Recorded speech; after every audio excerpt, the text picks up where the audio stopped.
If you do not seize command of your own improvement, life will quietly seize command of you. Consider how often you have postponed the start of a new life until tomorrow. How many times you have known precisely what needed to be done and yet consented to delay. Before we dive in, take a second to hit that like button and let us know in the comments where you're listening from. You might be surprised to find someone listening from the same place as you. Introduction.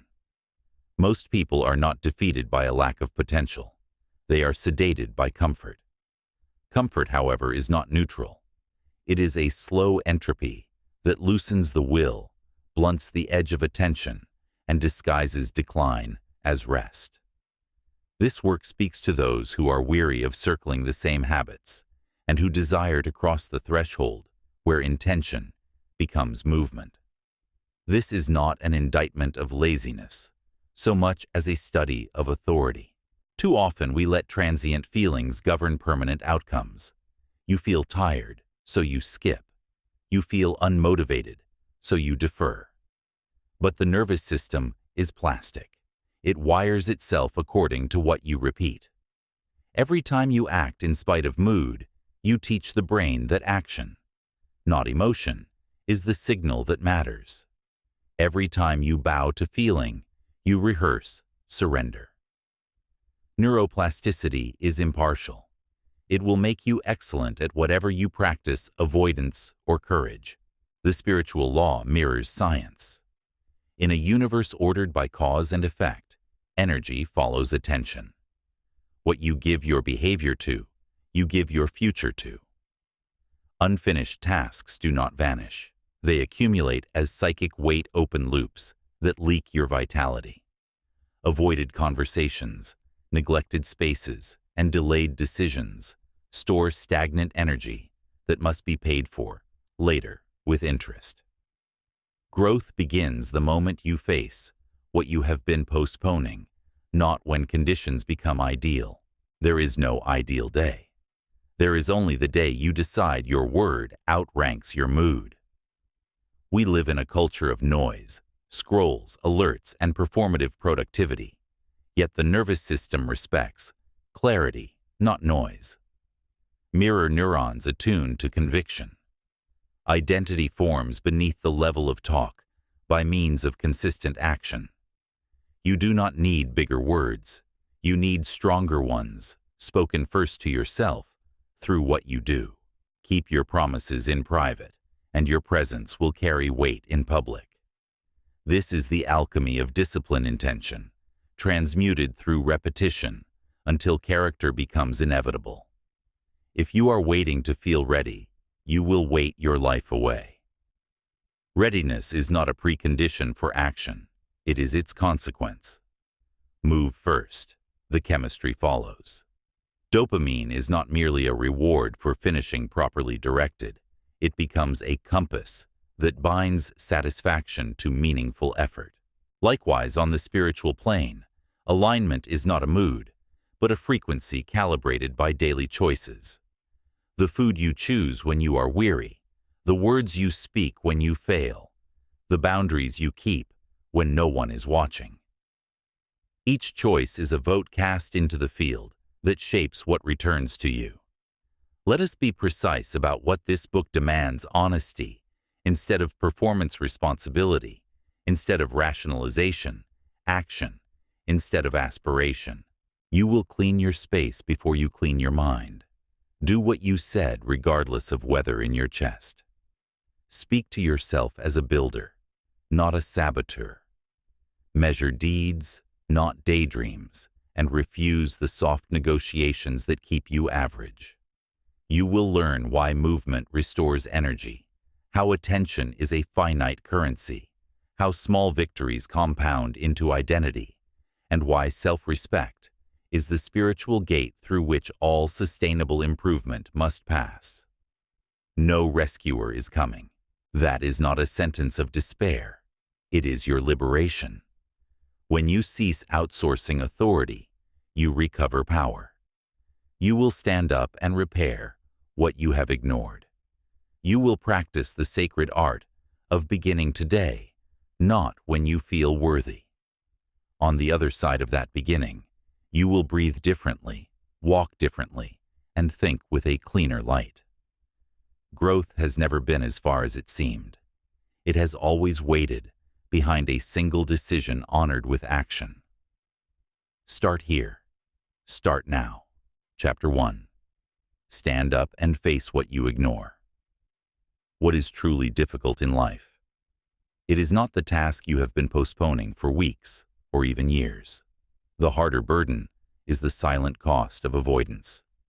Each day you awaken with something unaddressed, an unfinished project, a broken promise, a habit unchallenged, and though you may push it aside, it does not leave you. It lingers as weight in the psyche, as tension in the body, as heaviness in the spirit. This is the law of neglect. What you refuse to face, you carry. Improvement does not begin when the stars align or when you suddenly feel ready. It begins the moment you turn toward what has been pressing on your conscience and declare enough.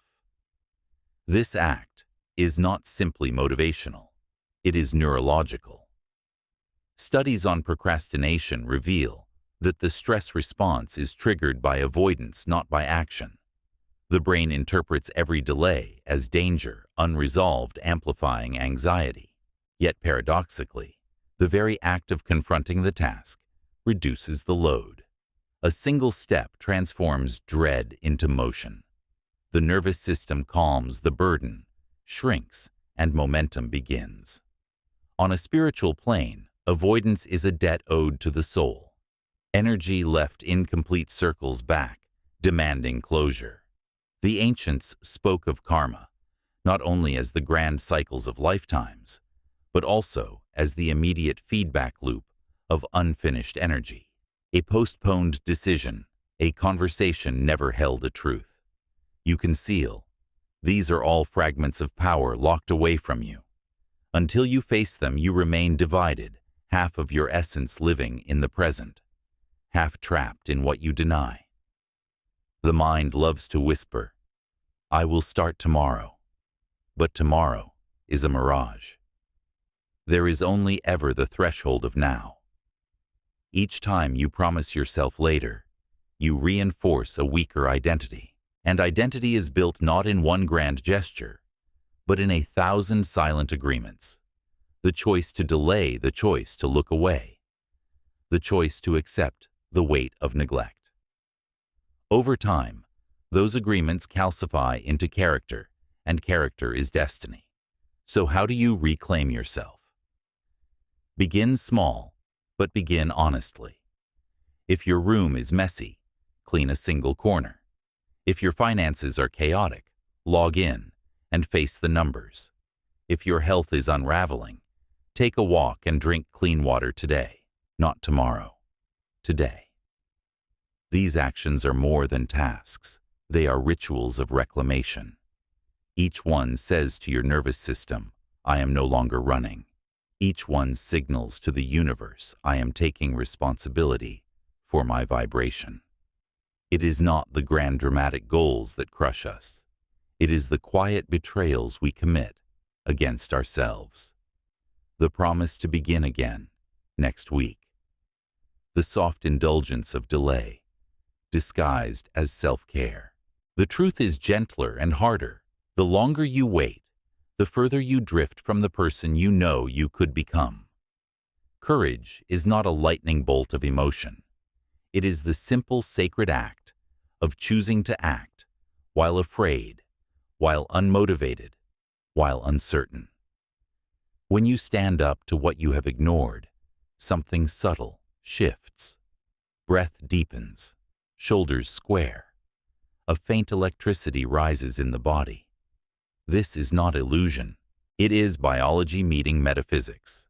The stress chemistry dissipates as dopamine rises, and energetically stagnant currents release, making space for flow. You reclaim authorship. You become, in that moment, someone who can be trusted first by yourself and therefore by the world. Remember this: no one falls behind because they are weak. They fall behind because they wait to feel strong before they act. But strength is not a prerequisite. Strength is the residue of repeated action. Each time you rise to face what you once avoided, you write a new line in the story of your becoming. So, look directly at what you have been postponing. Do not soften it with excuses. Do not hide it under busyness. Call it by its true name and confront it. Because every problem ignored grows in the shadows, but every problem faced diminishes in the light of action. This is the gateway of change. This is the climb's first step. Stand up. Face what you have ignored. Today, not someday. Chapter 2. Clean your space. Clear your mind. Look around you. The room you inhabit, the desk. You work at the kitchen, you pass through, even the files stored in your phone. These are not neutral environments. They are mirrors of your inner state. Disorder outside is disorder inside. A cluttered environment whispers constantly to the nervous system, unfinished, chaotic, delayed. And the brain listens. It interprets every pile of clothes, every unwashed dish, every unopened notification as a signal that you are not in control. Psychologists call this the Zeigarnik effect, the tendency of the mind to remain preoccupied with incomplete tasks. In a messy environment, countless small reminders of neglect compete for your attention, creating low-level stress and scattering focus. Spiritually, clutter is stagnant energy. In Feng Shui, it is said that blocked spaces block the flow of qi, the life force that sustains vitality. Quantum science echoes this. Every object holds vibration, and disorder radiates dissonance that interferes with your clarity. You cannot build a sharp-focused mind in the middle of chaos. Clutter trains your brain to accept confusion, to tolerate delay, to normalize the unfinished. And soon, the tolerance seeps into your identity. You begin to carry the same casual neglect into your work, your relationships, your goals. To accept external disorder is to silently agree with internal disorder. But here lies a profound truth. You do not need wealth, advanced tools, or permission to reclaim order. You need only the will to begin. When you clean your space, you are not merely tidying. You are performing a ritual of discipline. Every item put in its place is a declaration to your mind, I am capable of order.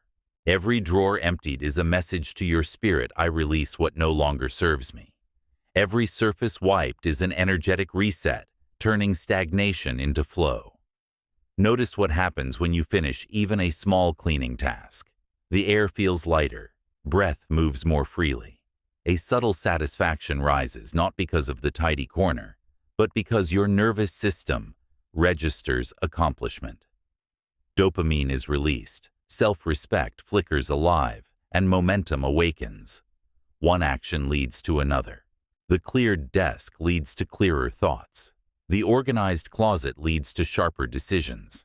The clean room becomes a temple in which the mind bows to presence instead of distraction.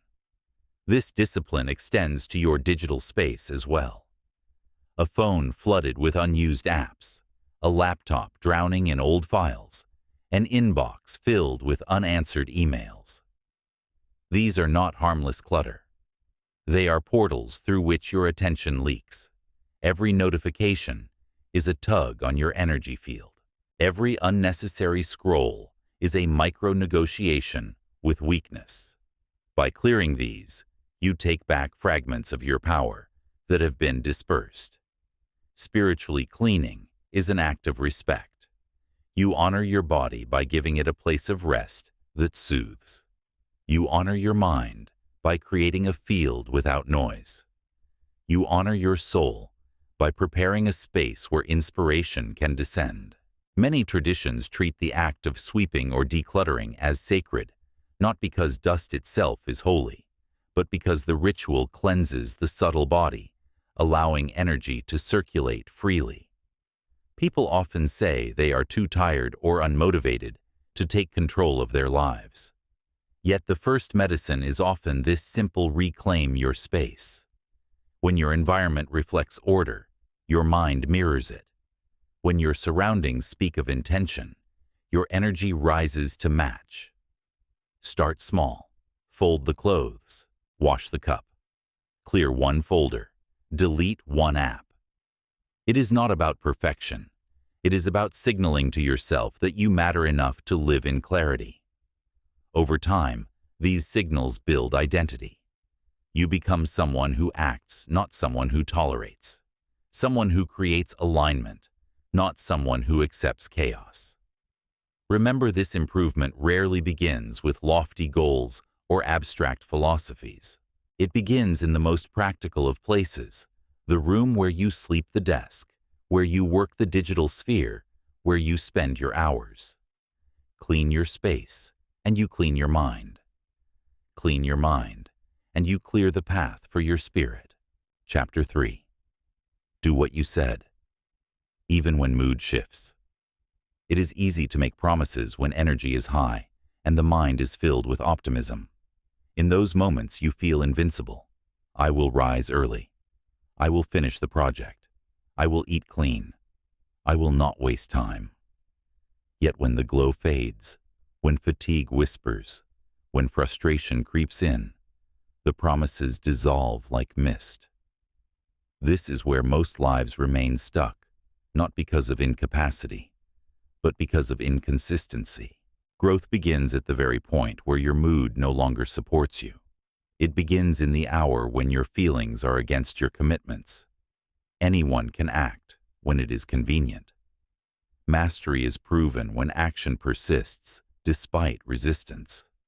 The nervous system learns deeply in those moments. Each time you override emotion, you carve new neural pathways that associate identity with discipline rather than delay. The brain, through repetition, begins to trust that your word is stronger than your mood. Consider the psychology of dopamine and reward. The human system does not build confidence from lofty dreams. It builds confidence from kept promises. Each time you act, despite fatigue, you earn trust with yourself. This trust is the foundation of self-respect, and self-respect is the root of resilience. Without it, every obstacle feels larger than you.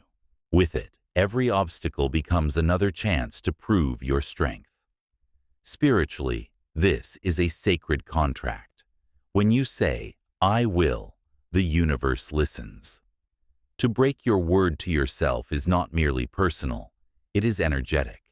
You send out a frequency of unreliability, and life mirrors it back through missed opportunities and unstable outcomes.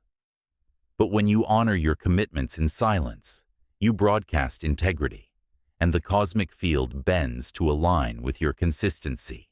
This is why the ancients said, "As within, so without." Your inner discipline becomes the outer order of your world. Do not confuse discipline with rigidity. Discipline is not cruelty toward yourself. It is loyalty toward your higher self. To do what you said, even when moods shift, is to honor the future self that called you into action in the first place. It is to treat your own word as sacred law. You will not always feel motivated. You will not always feel inspired. You will often feel the opposite: drained, doubtful, distracted. Yet these are the very conditions under which discipline is forged. Imagine a sword. It is not shaped in soft air, but in fire and pressure. Likewise, the identity of strength is not formed when all is easy, but when your emotions scream, stop, and you whisper back, "I continue." Practical steps. Anchor yourself to decisions made in clarity, not in moods that fluctuate. Write them down. Set them in stone. When the moment comes, and you do not feel like acting, remember your feelings are weather, but your word is architecture. Let the weather pass, but let the architecture stand. You will discover something profound. In this practice, moods lose their tyranny. Feelings still come, but they no longer command. You become sovereign, and sovereignty is freedom. No longer tossed by every wave of emotion, you walk with a grounded presence that others recognize, even if they cannot name it. Remember this: the world respects not what you plan, but what you persist in. Life checks not your intentions, but your execution when it is hardest. Every time you follow through when no one is watching, you add invisible weight to your character. That weight becomes presence. That presence becomes power. And that power becomes destiny. Do what you said, even when the mood changes, especially when the mood changes. Because that is the point where most give up, and that is the point where you break away. Chapter 4. Master the Inner Voice. The most relentless voice you will ever hear is not the critic on the outside, but the one within. It follows you into every decision, whispers through every mistake, and shapes the tone of your inner world. For many, this voice is an enemy, constantly reminding them of their failures, exaggerating their flaws, and rehearsing their limitations. You cannot grow if the first voice you hear each morning is telling you that you cannot. Psychology shows that self-talk directs behavior. The brain does not distinguish sharply between external speech and internal thought. Both release the same neurochemistry. Negative inner dialogue wires the nervous system toward defeat. Repeated often enough, the body becomes conditioned to collapse under the weight of words never spoken aloud. Neuroscientists describe this as Hebbian learning neurons that fire together, wire together. Every time you call yourself lazy or incapable, you etch that identity into your nervous system. But the ancients also knew this truth. In every spiritual tradition, the word is central. In the Gospel of John, in the beginning was the Word. In Vedic teaching, Shabda Brahman sound is the source of creation. The Logos in Greek philosophy is the principle by which order arises from chaos. Words are not mere labels. They are vibrations. When you speak, even silently, you are tuning your personal frequency to a particular state of being. So ask yourself, do you speak in frequencies of weakness or of power? Do you call yourself by names that diminish or names that strengthen? Each phrase you repeat is an affirmation, whether you recognize it or not. People dismiss affirmations as superficial, yet every thought is an affirmation. The only choice is whether your affirmations construct or corrupt your becoming. To master the inner voice is not to fill your mind with delusions or false positivity. It is to speak truth with compassion and strength. Imagine you are a mentor to someone you deeply believe in. Would you speak to them the way you speak to yourself? Would you tear them down for every misstep? Or would you guide them firmly, yet supportively, back to the path? That is the standard you must now hold for your own inner dialogue. When you fail, replace "I always fail" with "I am still learning." When you slip, replace "I can't change" with "I am building change daily." These are not lies. They are redirections. They shift the nervous system from paralysis into possibility. Spiritually, they realign your energy with the creative field of the universe, which responds not to your complaints, but to your convictions. Understand this: your inner voice is not just commentary. It is command. Your subconscious mind obeys whatever is repeated. If you rehearse "I am behind," it finds evidence of delay. If you declare "I am improving," it scans for proof of progress. The cosmos itself echoes this principle. Energy amplifies whatever frequency you broadcast most consistently. Mastery then begins with awareness. Listen to your inner dialogue today. Catch the phrases that diminish you. Interrupt them, replace them. Over time, repetition reshapes default patterns. The critic becomes a coach, the saboteur becomes a guide, and gradually the voice within no longer blocks you, but builds you. You will know you are mastering this art when failure no longer becomes identity, but feedback. When setbacks no longer echo. You are worthless, but whisper. You are learning. When the words you hear first in the morning align with your highest self, not your lowest fear. The most powerful person in your life is not your parent, your teacher, or your boss. It is the voice that narrates your existence from within. Master that voice, and you master the world it creates around you. Chapter 5. Stop scrolling, start living. Take your phone in your hand and ask yourself honestly, how many hours today have vanished into its glow?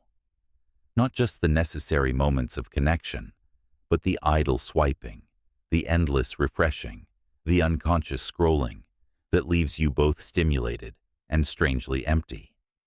You are not alone. Humanity is bleeding away its most precious resource, not money, not possessions, but attention. And attention is life itself. Modern neuroscience confirms what the ancients intuited. Whatever captures your attention shapes your destiny. The brain's reward system is hijacked by the microbursts of novelty that scrolling provides.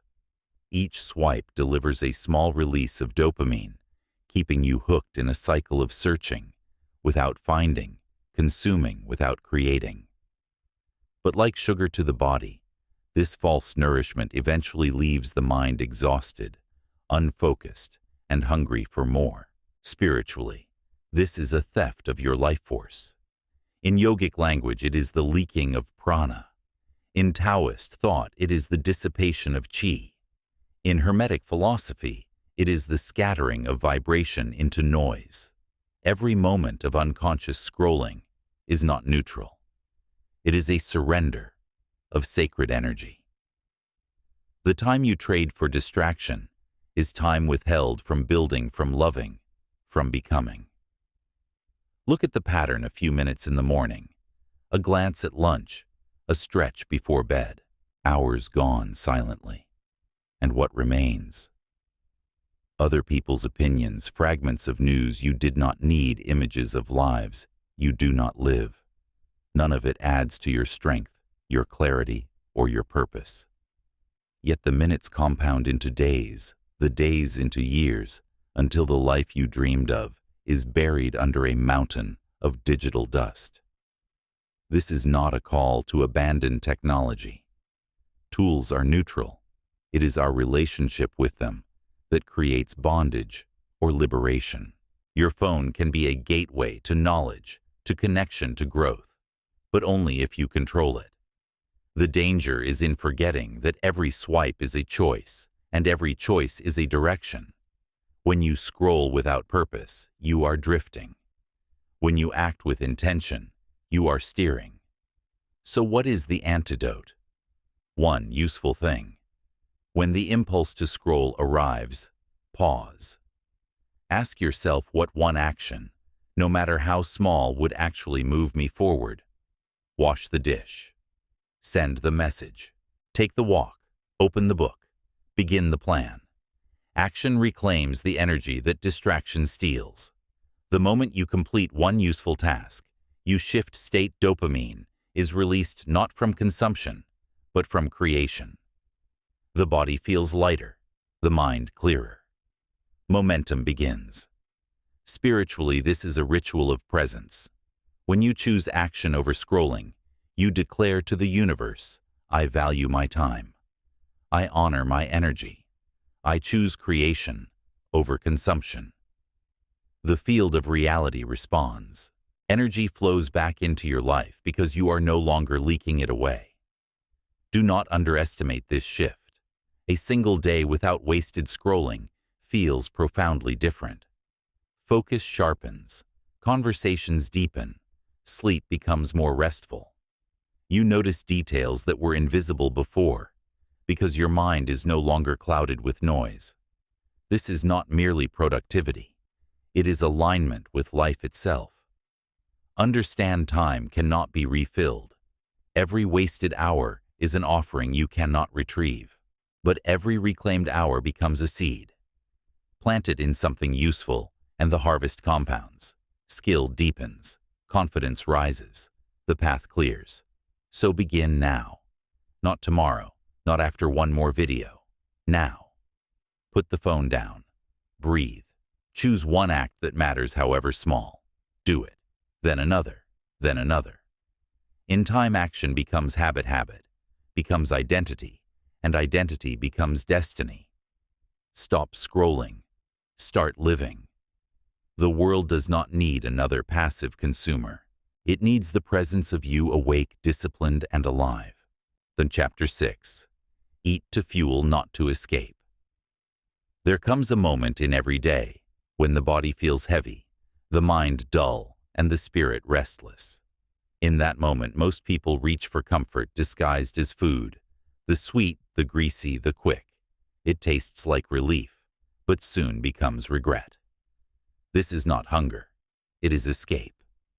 And the more you indulge it, the more you teach your body to seek comfort instead of care. Food is not therapy. It is fuel. Your body is an intricate vessel designed to carry both your spirit and your purpose through this world. To feed it poorly is to sabotage the very vehicle of your destiny. Science affirms what wisdom traditions have long proclaimed. What you eat alters how you think, how you feel, and how you live. The gut is not just a digestive organ. It is a second brain connected by millions of neurons to your mood, focus, and resilience. A diet of processed junk fogs the mind and drains the spirit, while clean nourishment sharpens both. Spiritually, food carries frequency. Whole foods grown close to the earth vibrate with the energy of life. They lift you. They restore balance. They ground your nervous system in vitality. Artificial foods, stripped of their essence and laden with chemicals, carry the opposite. They deaden the current of energy, lower your vibration, and bind you to cycles of craving. When you consume them in weakness, you are not only feeding the body, you are programming the soul toward dissonance. But discipline is not forged in ideal conditions. It is not when you feel motivated and strong that the real test comes. It is when you are tired, distracted, and craving comfort that the choice carries weight. In that moment, the question is not, what do I feel like eating, but what does my future deserve? To choose nourishment in fatigue is to declare, my goals are more important than my cravings. My purpose matters more than my impulses. Think of food as sacred offering. Every meal is a prayer spoken to your future self. I will not abandon you. With each choice, you either fuel the journey or sabotage it. The universe responds accordingly. Energy rises to meet those who respect their temple, and decay multiplies in those who do not. Understand this: one meal can alter your state. A sugary binge can make you cloudy for hours, even days. A clean, balanced plate can lift your energy and focus within minutes. Life is not decided in grand resolutions alone. It is shaped meal by meal, moment by moment, in the quiet kitchen where no one is watching. The lie of escape eating is that it soothes you. It does not. It numbs you briefly, then leaves you weaker. True nourishment does the opposite. It strengthens, stabilizes, empowers. The great traditions were right to treat eating as ritual. It is not only biological, it is spiritual. Each bite is a vibration, each sip a frequency.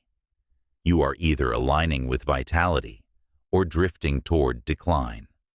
So the next time your body feels like quitting, pause before you reach for the easy comfort. Ask yourself, am I feeding my exhaustion or my strength? Choose what fuels you. Choose what honors you. Choose what sharpens the mind, steadies the mood, and ignites the spirit. Eat not as an escape, but as an act of respect for your body, your purpose, and the life you are building. For when you eat right in the hardest moments, you are doing more than feeding hunger. You are proving to yourself that you will not abandon your future for a fleeting taste of the present. And that is true power. Chapter 7. Move your body, move your energy. There will be days when your body feels like stone, when every muscle whispers rest, and every thought insists that stillness is mercy. Yet paradoxically, it is in these very moments that movement is medicine. Fatigue does not always signal the need for sleep. Often it is the cry of stagnant energy begging to be released. Modern science confirms what the ancients knew: motion awakens life. A short walk oxygenates the brain, sharpens focus, and stabilizes mood. Endorphins, chemicals of resilience, are released, lifting the fog of lethargy. The lymphatic system, which has no pump of its own, relies on movement to clear toxins from the body. When you remain inert, your inner rivers stagnate. When you move, you cleanse. Spiritually, movement is not mere exercise. It is alignment with the natural rhythm of the cosmos. The planets turn, the tides flow, the breath of the earth circulates through seasons. Nothing in creation thrives by standing still. To move your body is to attune yourself to this universal dance, to let chi prana, or life force, circulate without obstruction. Stillness has its sacred place in meditation, but stillness without intention decays into stagnation. The first steps are often the hardest. Fatigue convinces you that movement will drain you further, but once you rise, stretch, and take even a few steps, something remarkable occurs. Energy returns. The heaviness begins to dissolve, replaced by a subtle current of vitality. This is the paradox of discipline. Energy is not the prerequisite for motion. Motion is the generator of energy. Think of movement as an act of reclaiming sovereignty over the body. Each push-up, each walk, each stretch declares, I am not subject to inertia. I command this vessel. With each act, you remind your nervous system that action, not passivity, is your natural state. Over time, this identity crystallizes you. Become someone who moves even when tired, someone who refuses to be governed by weakness. And this discipline ripples outward. A body in motion trains the mind to act, trains the spirit to endure.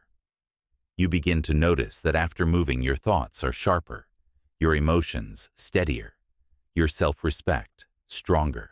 In spiritual language, you have shifted vibration from dullness to clarity, from stagnation to flow. This is not about perfection or heroic workouts. It is about refusing to surrender to inertia. A 5-minute stretch can be enough. A brief walk outdoors can reset an entire day. The power lies not in the length, but in the choice. By moving, you reclaim authorship of your state. By refusing, you surrender it. The truth is simple: you are not designed for endless stillness. Your body is a temple, but a temple meant for rhythm, for motion, for circulation.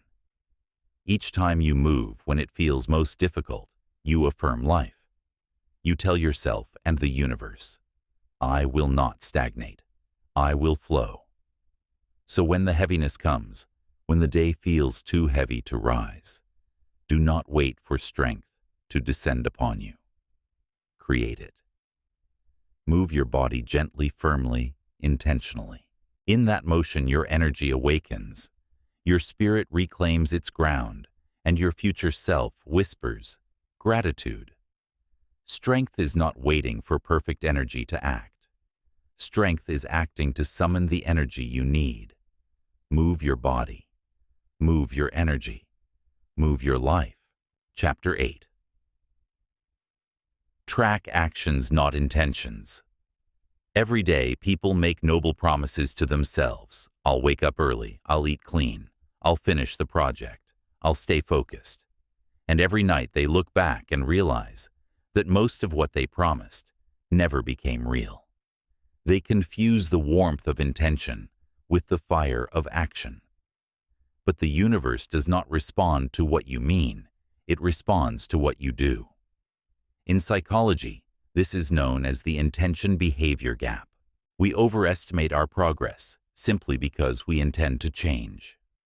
Writing down goals, telling friends about plans, even imagining success, these trigger dopamine, giving the illusion of progress. But the body has not moved, the task is unfinished, and the self remains unchanged. Without action, intention is vapor. This is why tracking matters. What you measure, you manage. What you observe, you transform.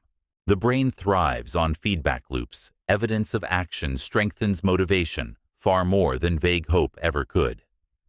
A single check mark in a journal, a simple list of tasks completed, these are not trivial. They are proof to your nervous system that you are not drifting. They are anchors of clarity. Spiritually, tracking is a ritual of accountability. Each entry is a conversation with your higher self. Did I live as I said I would? Did I honor the path, or did I betray it? It is not punishment, it is illumination. The mirror of daily record-keeping dissolves illusion. No excuses, no exaggerations, only truth. And truth, however uncomfortable, is always liberating. Think of this practice as laying bricks. Every day you document real action, you place another stone in the foundation of your future. Over time, the structure rises visible, solid, undeniable. Without records, you drift into the haze of trying. With records, you face the clarity of doing or not doing. That clarity becomes power, because only what is seen can be changed. Do not complicate this. You do not need elaborate charts or digital systems. A pen, a notebook, a few lines at the end of each day are enough. Write down what you did that mattered. Not what you planned, not what you wished, what you did. Folded clothes. Written page workout completed, write it. And if nothing was done, write that too. The sting of honesty is medicine. It breaks the cycle of pretending and forces the choice to do better tomorrow. On the energetic plane, this daily act signals seriousness. The universe does not conspire with half-hearted wishes. It conspires with demonstrated consistency. Each recorded action is a frequency broadcast. I am committed. And that vibration calls forth opportunities, clarity, and momentum. Understand this growth is not measured in dreams dreamt, but in actions stacked. Your future is not shaped by what you intended to become, but by what you actually practiced. 1,000 small steps tracked and repeated weigh more than a lifetime of lofty intentions left unmeasured. So tonight, before you close your eyes, write down the truth of your day. Face it, accept it, and tomorrow write again. Over weeks and months, you will witness patterns, habits that lift you, and habits that bind you. In that awareness lies your power to pivot. Track your actions, not your intentions. For intentions without actions are ghosts, but actions recorded are bricks of destiny. Chapter 9. The Mirror of Truth.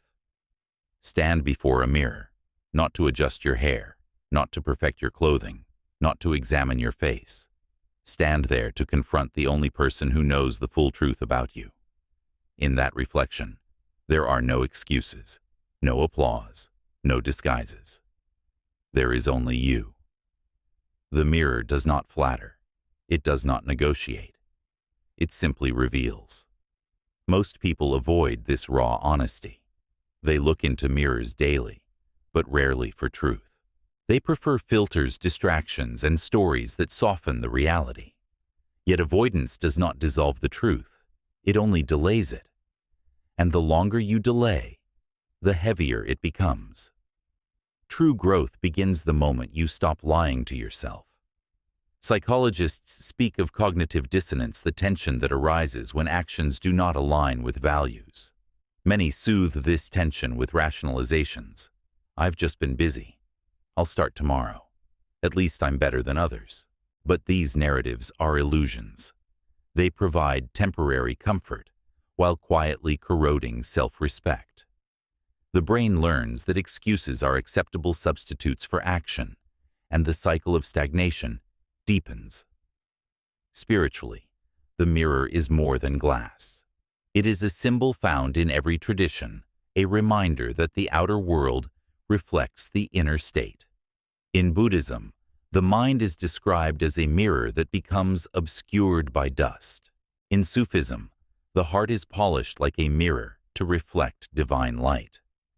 In Jungian psychology, facing the shadow is akin to standing in front of a mirror that reveals not only what you show, but also what you hide. When you confront your reflection with honesty, you pierce the veil of illusion. You admit, yes, I have been inconsistent. Yes, I have been avoiding. Yes, I have betrayed my own word. This admission is not weakness, it is power. Because what you name, you can change. What you deny, you repeat. Begin a practice of mirror truth. Each morning or night, stand before your reflection and ask, did I do what I said I would do today? Did I honor my values or my distractions? Am I becoming who I claim I wish to be? Answer, without flattery, without cruelty, without disguise. Simply speak the truth aloud. The vibration of honest words spoken into stillness is transformative. It clears denial from your energy field and replaces it with clarity. There will be days when the answers sting. You will not like what you see. That is natural. But remember, pain is feedback, not final judgment. The sting is a signal urging correction, not condemnation. Better the sharp truth that awakens you than the soft lie that keeps you asleep. Over time, this habit rewires identity. You become someone who cannot hide from themselves. And when you stop hiding, strength multiplies. You walk differently. You speak with conviction. People sense the solidity of someone who has faced themselves without disguise. The world respects those who respect their own truth. Do not fear the mirror. It is not your enemy, but your compass. It reflects not only your flaws, but your victories, not only your struggles, but your resilience. Use it daily, not to critique your appearance, but to calibrate your soul. Growth begins not in inspiration, but in honesty, and honesty begins in the mirror. Stand there, face it, speak the truth, and let that truth guide you toward the life you were meant to live. Chapter 10. Stop negotiating with weakness. Every day, a subtle voice enters your mind. It does not announce itself as weakness. It comes disguised as logic, as kindness, as reason. You've done enough today. You can start fresh tomorrow. It's not such a big deal if you skip just this once.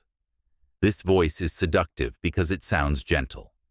But beneath the softness lies surrender. Each time you agree with it, you train yourself to retreat. Understand, this weakness rarely arrives in dramatic form. It is not the loud collapse of failure, but the quiet erosion of standards. It is the small bargains, the tiny delays, the silent concessions that seem harmless in the moment, but accumulate into an identity of avoidance. Every negotiation with weakness is a contract signed against your own potential. Neuroscience shows that habits are strengthened through repetition. Each time you skip delay or excuse, the neural pathway of avoidance deepens. Conversely, each time you act without discussion, the pathway of discipline grows stronger. The brain becomes what you rehearse. Weakness and strength are not permanent traits. They are rehearsals. Which script are you practicing? Spiritually, this negotiation is the battle between higher self and lower self. The higher self speaks the language of destiny, clarity, commitment, discipline. The lower self whispers in tones of comfort, rest, delay, indulge. To side with the lower self is to align with entropy, the universal drift toward disorder. To side with the higher self is to align with evolution, the universal pull toward growth. Each choice either expands your soul or diminishes it. The secret to mastery is to end the debate before it begins. Do not allow weakness to speak. If you promised yourself a workout, then when the moment comes, you move. No interpol, no weighing of options. Decision was made in advance.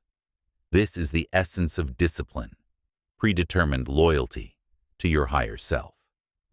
Professionals live this way. Warriors live this way. Those who build lasting legacies live this way. When you stop negotiating with weakness, something profound shifts. You walk with certainty. You carry yourself with a presence that others feel. You no longer radiate hesitation, but conviction. The world respects those who no longer debate their own commitments. Ask yourself, where in your life are you still making deals with your weakness? Is it in food choices where you whisper, just this once? Is it in work where you say, I'll do it tomorrow? Is it in relationships where you avoid necessary conversations? Identify these negotiations and cut them. No bargaining, no compromise, no delay. This does not mean cruelty toward yourself. It means clarity. Weakness thrives on indecision, on the pause between desire and action. Remove the pause, and weakness has no room to enter. Act swiftly. Move decisively. Let your behavior speak louder than your inner excuses. Every time you refuse to negotiate, you reclaim energy. Every time you move without debate, you strengthen trust in yourself. And over time, that trust becomes identity. I am someone who does not fold. I am someone who does not delay. I am someone who does not betray my word. This is not about perfection. You will slip. But the difference is this: when weakness speaks again, you no longer enter into dialogue. You hear it, but you do not respond. You act anyway. That is the victory. Stop negotiating with weakness. For the more you discuss, the more you lose. Decide who you are and act like it. Again and again, until weakness grows silent and strength becomes your nature. Chapter 11. Harness. The power of discipline. Motivation is a spark, bright, exciting, but fleeting. Discipline is the fire that endures when the spark dies. Many wait for motivation as if it were a gift from the heavens, believing they must feel inspired before they act. But the truth is, inverted action generates motivation, not the other way around. Discipline is the bridge between your current self and your future self, and without it, no dream crosses into reality. Science confirms this. The brain is built on habit loops: cue, routine, reward. Discipline is the conscious reprogramming of those loops. Each time you override laziness, you reinforce new neural circuits. Over weeks and months, this wiring becomes automatic. You no longer debate whether to act. You simply do. The prefrontal cortex, once exhausted by constant decision-making, learns efficiency through routine. What felt like effort becomes second nature. Philosophers and spiritual teachers understood discipline long before neuroscience explained it. The Stoics taught that freedom is not the absence of restraint, but mastery over impulse. The Bhagavad Gita declares that self-control is the highest victory. In Hermetic law, discipline aligns with the principle of cause and effect. Every choice sets a chain in motion. To live without discipline is to live as an effect blown by moods and circumstances. To live with discipline is to become the cause, the author of your own unfolding. Think of discipline as a sacred vow. Each morning you recommit, I will act according to my higher purpose, not my lower feelings. Some days, the vow feels heavy, yet it is in the weight that strength is forged. Muscles grow under resistance. Character grows under restraint. To avoid discipline is to avoid growth, and to avoid growth is to slowly decay while alive. Practical steps anchor this power. Set non-negotiables. Wake at the time you said. Honor your routines. Begin with small, immovable commitments that create momentum. When you fall short, and you will correct swiftly without shame. Discipline is not perfection. It is return. The warrior does not win every battle, but he shows up for each one. Spiritually, discipline refines vibration. It sharpens will, the subtle force that bends reality. Each time you choose discipline, you amplify your frequency of reliability, and the universe reflects it back in opportunities, respect, and alignment. Those who respect their own word magnetize respect from others and resonance from life itself.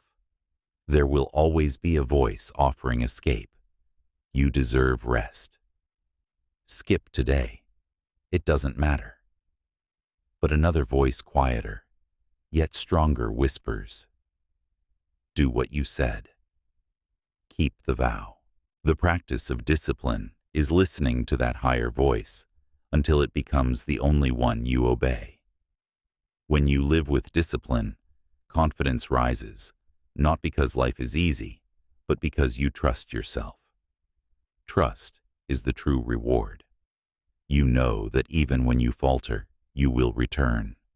Even when energy wanes, you will rise. And that trust creates unshakable presence, an aura of solidity that others feel instinctively. Discipline is not punishment. It is liberation. It frees you from the chains of mood, from the prison of inconsistency, from the tyranny of weakness. It is the steady rhythm beneath all great music, the structure that allows beauty to be built. So harness it. Not tomorrow, not when you feel ready now. Begin where you are with what you can. Hold fast to your vow. Let discipline be your companion, your compass, your quiet strength. For motivation may desert you, but discipline once cultivated will never betray you. Chapter 12. The flow of focus. Focus is the hidden currency of greatness. In a world saturated with noise, your ability to concentrate deeply has become rarer and therefore more powerful than raw talent or fleeting motivation. Many say they want clarity, productivity, and peace, but they rarely cultivate the one skill that makes all of it possible, the art of focus. Modern neuroscience calls this flow state a condition where the brain becomes so absorbed in a task that time dissolves, distractions vanish, and performance surges. In this state, dopamine, norepinephrine, and endorphins synchronize, sharpening both attention and creativity. The prefrontal cortex, the part responsible for self-doubt and hesitation, goes quiet. What remains is pure presence, unburdened by chatter, capable of extraordinary depth. Spiritually, focus is more than cognitive sharpness. It is a channel. The Hermetic principle of vibration states that energy follows attention. Where your attention goes, your life force flows. Scatter your focus and your energy fragments. Direct it wholly, and your energy crystallizes into creation.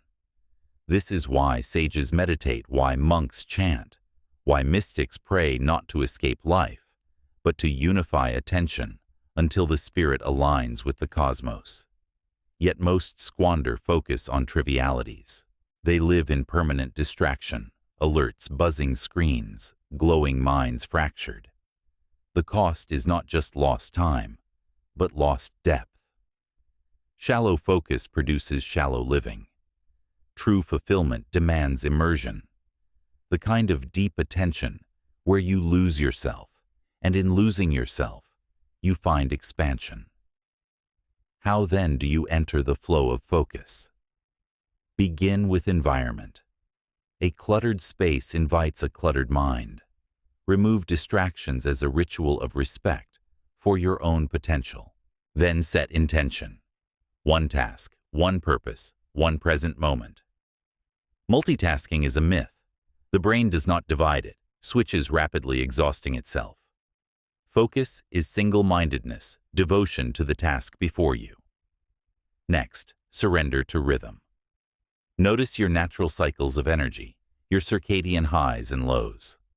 Align deep work with the hours when your body and mind are most alive. This is not just productivity. It is alignment with cosmic rhythm, the law of cycles that governs both tides and thought. Spiritually cultivate inner silence. Meditation, breathwork, or even a brief moment of stillness primes the nervous system for depth. In silence, the scattered mind gathers like light through a magnifying glass. The ancients understood focus is not forced, it is allowed. It blooms when distractions are cleared, and intention is steady. And when you find yourself in flow, honor it. Protect it. Do not interrupt it for trivial notifications or idle curiosity. Flow is sacred ground. It is the meeting of your highest faculties with the deeper intelligence of the universe. In those hours, you are not merely working, you are co-creating with life itself. Remember this: the mediocre scatter, the masters concentrate. Every achievement that endures was born, not of scattered effort, but of disciplined focus.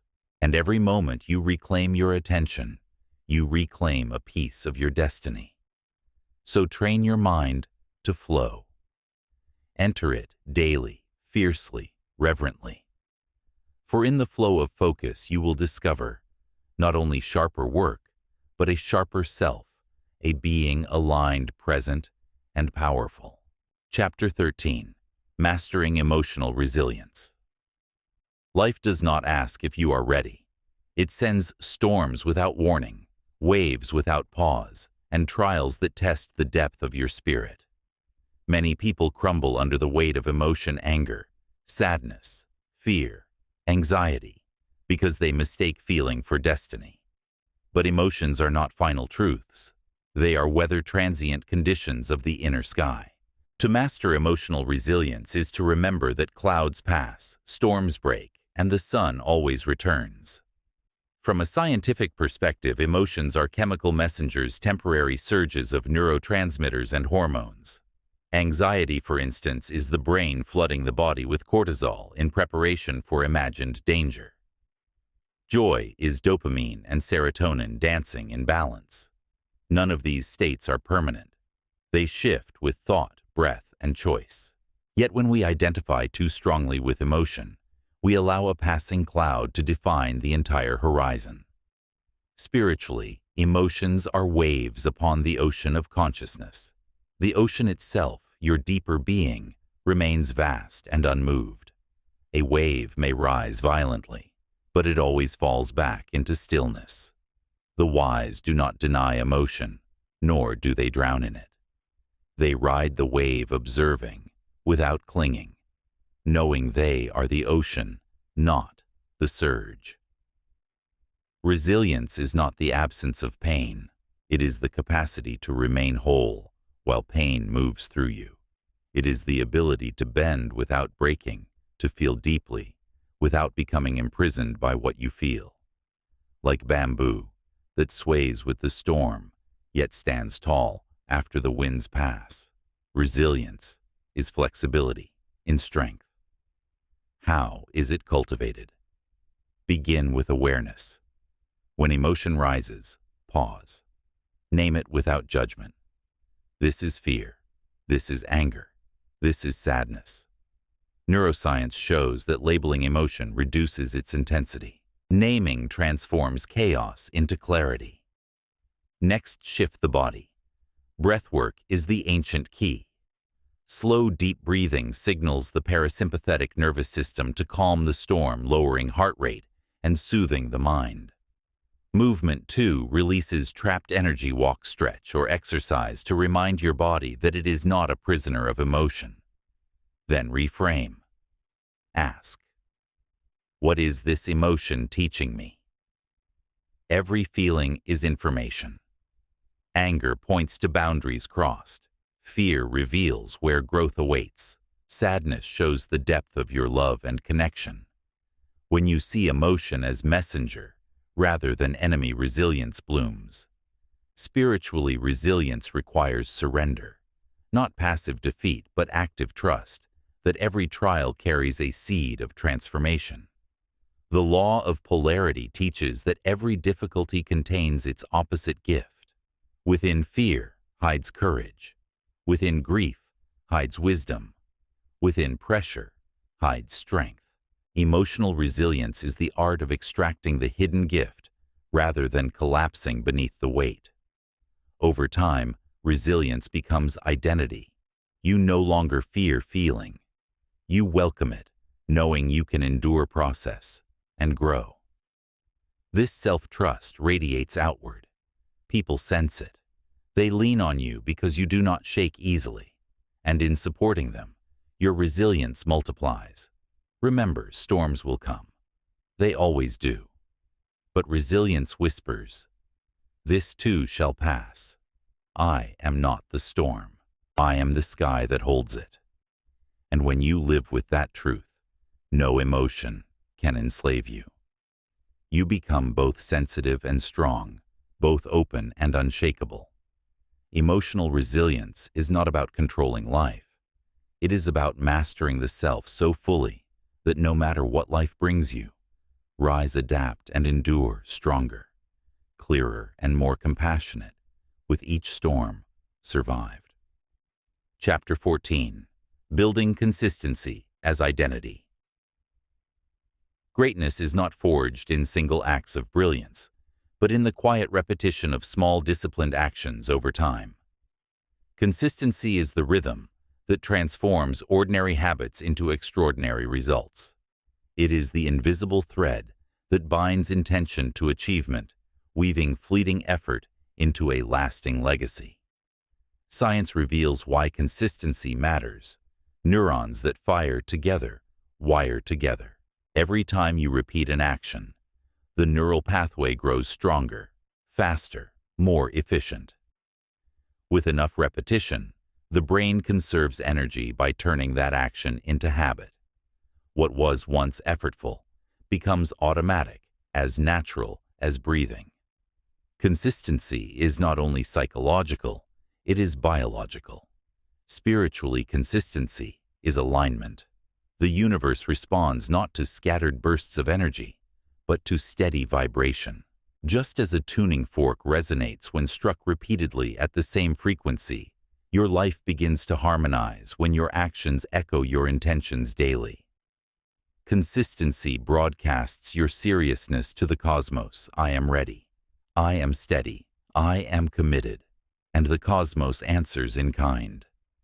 Yet many sabotage themselves by seeking intensity over consistency. They sprint for a few days, then collapse for weeks. They burn with passion, then vanish into avoidance. True growth does not come from rare moments of perfection. It comes from imperfect but persistent repetition. A single drop of water may seem weak, but repeated drops carve valleys in stone. To build consistency, start small. One push-up, one page, one honest conversation. What matters is not the size, but the repetition. The ego resists smallness, craving dramatic transformation. But the spirit knows greatness is the sum of small, faithful steps. Each act declares, "This is who I am becoming." Consistency is identity. When you act daily, you are not just building habits, you are building a self-concept. Every choice whispers, "I am someone who shows up." I am someone who follows through. Over time, these whispers become the loudest voice in your mind, drowning out doubt. But consistency is not mechanical. It is sacred. It requires intention.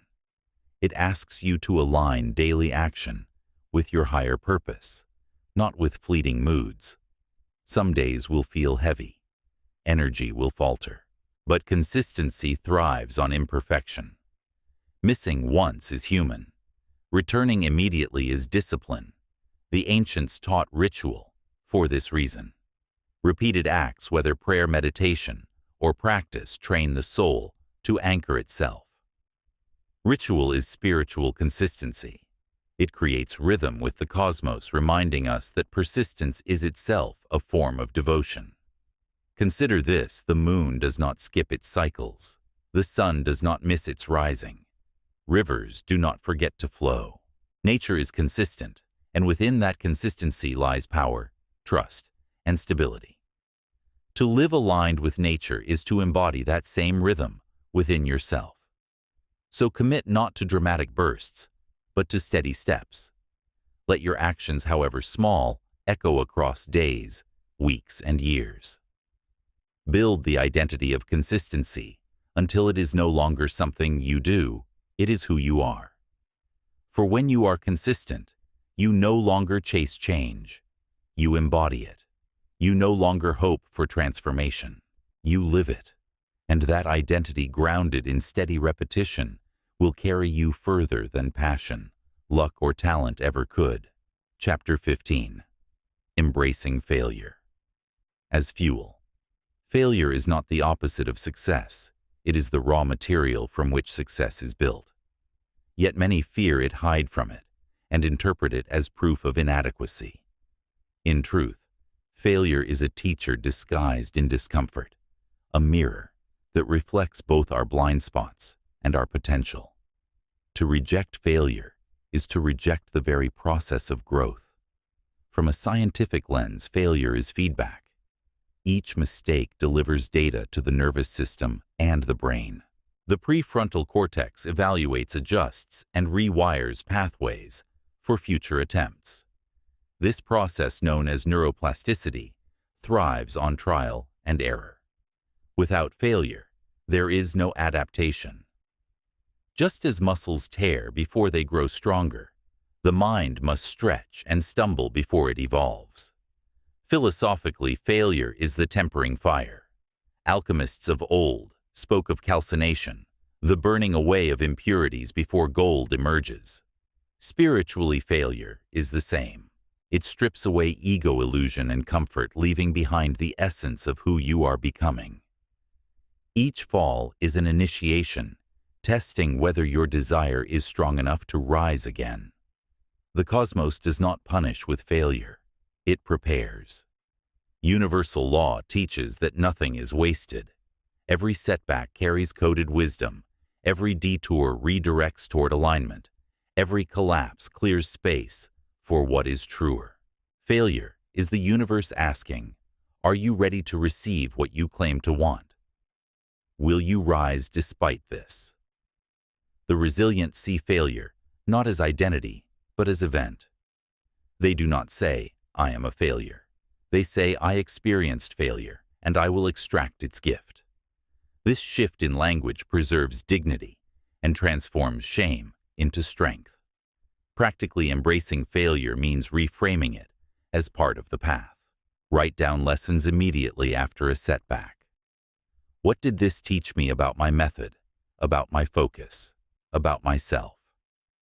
When lessons are harvested, the sting transforms into strategy. Emotionally, allow failure to humble, but not to paralyze. Humility is fertile ground. It makes you teachable, open, adaptable. But paralysis is a lie, the belief that one misstep defines the journey. Remember, failure is never final unless you decide to stop. Spiritually, failure deepens compassion. When you stumble, you understand others more tenderly. You see their struggles as mirrors of your own. This shared vulnerability connects souls more deeply than polished perfection ever could. In this way, failure becomes not only personal fuel, but collective healing. Greatness is not built by avoiding failure, but by embracing it as sacred. Every innovator, leader, and master has left behind a trail of broken attempts. Their brilliance was not born from immunity to error, but from loyalty to the climb. So, revere your failures. Write them, study them, thank them. For each one is proof that you dared, that you stepped beyond comfort, that you tested the edge of your becoming. Failure is not the enemy. It is the forge. Step into its fire, let it refine you, and rise carrying the gold only failure can give. Chapter 16. Living with Purpose and Alignment. When the noise of the world fades, what remains is the quiet question at the core of your being. Why am I here? Purpose is not a luxury. It is the compass of a meaningful life. Without it, even achievement feels hollow. With it, even struggle feels sacred. To live with purpose is to align your daily actions with the deepest truth of your existence. Science affirms what the ancients always knew. Purpose sustains life. Research in psychology shows that individuals with a clear sense of meaning live longer, recover faster from illness, and experience greater resilience. The nervous system itself responds when you have a why. Dopamine rises, motivation strengthens, and the brain organizes effort more efficiently. Purpose literally rewires biology for endurance. Spiritually, purpose is not something you invent. It is something you uncover. It has always been within you, like a seed awaiting the right season to sprout. The cosmos whispers it through intuition, synchronicities, and the subtle pull of passion. The Hermetic principle of correspondence reminds us, as within, so without. When your inner life aligns with your outer actions, harmony emerges. Living with purpose requires honesty. Ask yourself, am I chasing what excites my ego or what fulfills my soul? Ego seeks recognition. Soul seeks contribution. Ego asks, what do I gain? Soul asks, what do I give? When your work, relationships, and habits answer the soul's question, you step into alignment. Alignment does not mean life becomes easy. It means life becomes clear. Obstacles remain, but they no longer feel meaningless. Struggles transform into stepping stones because they serve something larger than comfort. A sailor does not curse the storm when he knows it tests his vessel for the voyage ahead. Practically begin by clarifying values. What do you stand for? What are you unwilling to compromise? These values are anchors when the winds of distraction blow. Then translate them into practice. Small daily actions that embody who you say you are. If you value growth, read and reflect. If you value service, give generously of your time and presence. If you value health, let your meals and movement reflect respect for life. Spiritually, cultivate stillness to listen. Meditation, prayer, or solitude clears the static, so you can hear the quiet guidance of your higher self. Purpose often reveals itself not in lightning, but in whispers. Honor the whispers, and they will grow into a voice that directs your path. Living with purpose transforms identity. You stop drifting. You stop negotiating your standards. You become someone whose very presence radiates clarity. Others feel it because alignment is magnetic. People are drawn not to those who chase everything, but to those who embody something. And when you live with alignment, even death loses its power. For the tragedy is not to die, but to die never having lived in harmony with your truth.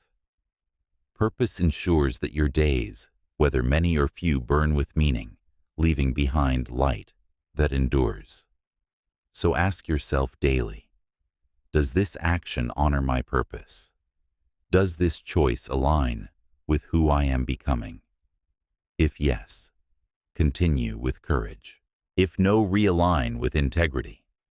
Life is not measured by how much you accumulate, but by how closely you lived in tune with your reason for being. To live with purpose and alignment is to rise each morning, knowing that your life is not random, but resonant, that your path is both personal and cosmic, and that every step taken in alignment is a step toward becoming the fullest expression of who you were always meant to be. Conclusion. The path of becoming improvement is not a destination. It is a journey of continual becoming. Along this path, you have learned that discipline outweighs mood, that focus shapes reality, that resilience transforms storms into strength, that failure is fuel, and that purpose aligns every action with the rhythm of the cosmos. Each chapter has been a reminder. Growth does not arrive through waiting, but through choosing. Science shows us that the brain is plastic, capable of rewiring with each repeated act. Philosophy shows us that character is destiny, forged by daily decisions.